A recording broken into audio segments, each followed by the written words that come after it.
मध्य प्रदेश में उपचुनाव की आहट के बीच ईवीएम एक बार फिर कांग्रेस के निशाने पर है।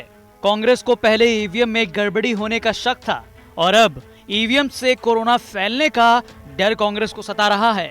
इसीलिए कांग्रेस ने मांग की है कि मध्य प्रदेश में आगामी उपचुनाव ईवीएम नहीं बल्कि मतपत्र यानी बैलेट पेपर से हो। ईवीएम जो है वो खतरा है क्योंकि आप लोगों की सरकार बनी थी तभी तो ईवीएम। दो तरह से इसमें बातें साफ आती हैं। एक तो मध्य प्रदेश के अंदर जौरा और आगर मालवा 6 महीने से रिक्त स्थान है और नियम ये कहता है लोक प्रतिनिधि नियम के अंतर्गत 6 महीने में चुनाव होने चाहिए। 6 महीने खत्म होने वाले हैं लेकिन चुनाव आयोग ने आज तक इस विषय में कोई जानकारी नहीं दी है कि इन दो चुनाव का होना क्या है। इन दोनों के चुनाव के संबंध में हमने मुख्य निर्वाचन पदाधिकारी श्रीमती बीरा राणा से कल बैठ कर उनको ज्ञापन दिया और उससे हमने मांग की कि दो चुनाव के बारे में स्थिति करिए, इस पर चुनाव कराइए। और दोनों चुनावों में हमने कहा कि दोनों चुनाव ये और आने वाले जितने चुनाव हैं सभी चुनावों में अब मतपत्र से चुनाव होना चाहिए। इसका एकमात्र कारण ये है कोविड-19 के अंतर्गत पूरे देश के अंदर महामारी फैली हुई है। इलेक्ट्रॉनिक मशीन से हर तरह से लोग बचाव कर रहे हैं, लोग दूरी बनाए हुए हैं।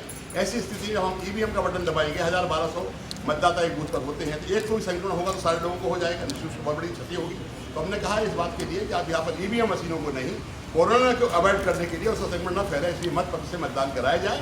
और इस मांग को दो होने वाले ये और जितने भी चुनाव हैं सबके लिए मांग की है। हमने आश्वासन दिया है कि वो अपने मुख्य दिल्ली से जो कार्यालय से उसके दिशा निर्देश लेंगे, बताया जाएगा। और मैंने इस बात को बड़ा साफ तौर पर कहा है कि हमारी मंशा साफ ये नहीं है हम मतपत्र से कोई मतलब शुरू करना चाहते हैं। हमारा ये है कि लोगों को कोरोना जैसी महामारी से बचाना चाहते हैं। लेकिन मनोज जी इससे पहले भी आप ही चुनाव आयोग गए थे, इससे पहले भी जब लोकसभा चुनाव के वक्त आपने मांग चाहिए कांग्रेस तभी ईवीएम को लेकर के हमेशा संदेह को देखती थी। तो भाजपा का तो अब ये कहना है ना कि कांग्रेस जो है वो कोरोना की हार लेकर के एक बार फिर से ईवीएम पर भ्रम फैला रही है। ईवीएम पर फर्क नहीं फैला रही है, हम वास्तविक तो बता रहे हैं कि जो ईवीएम के मामले में इस देश के अंदर जितने चुनाव हुए हैं सही ना कि संदेहास्पद रहे। आपने खुद देखा होगा वोटों की संख्या टैली नहीं होती थी। कई जगह पर हमारे पास मध्य प्रदेश के अंदर भी आया है कि अगर आप किसी व्यक्ति ने हाथ के पंजे का बटन दबाया है तो मध्य भूल पर उसकी लाइट जली हुई है, शिकायतें आई हैं, मशीनें खराब हुई हैं, ईवीएम में हेराफेरी से निकाल नहीं दे सकता। इन सारी चीज़ों के मद्देनजर हमारी मांग होती रही है। लेकिन अभी जो वर्तमान परिस्थितियाँ हैं हमने कोरोना जैसी बीमारी को महामारी को से बचने के लिए लोगों मतदाताओं को बचाने के लिए मांग की है और हमारी मांग जायज़ है और हमें भरोसा है ये मांग पूरी होगी। दरअसल कांग्रेस ने चुनाव आयोग को इस बाबत जो पत्र लिखा है उसमें ईवीएम से उपचुनाव न कराने को लेकर वजह बताई है। हालांकि बीजेपी ने कांग्रेस की ईवीएम से उपचुनाव न कराने की मांग पर तंज कसा है। गृह मंत्री नरोत्तम मिश्रा ने कहा कि कांग्रेस हार रही है, इसीलिए चुनाव से पहले ही हार का ठीकरा ईवीएम पर फोड़ने की चाल चल रही है।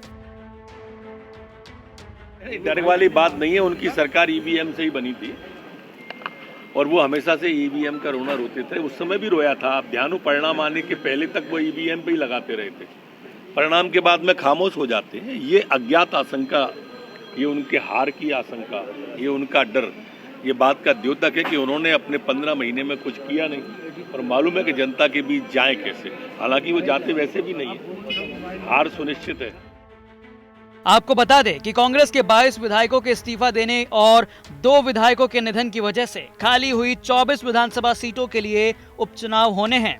हालांकि अभी तारीखों का ऐलान नहीं हुआ है, लेकिन दोनों पार्टियां उपचुनाव को लेकर रणनीति बनाने में जुट गई हैं। भोपाल से रवीश पाल सिंह की रिपोर्ट, MP तक।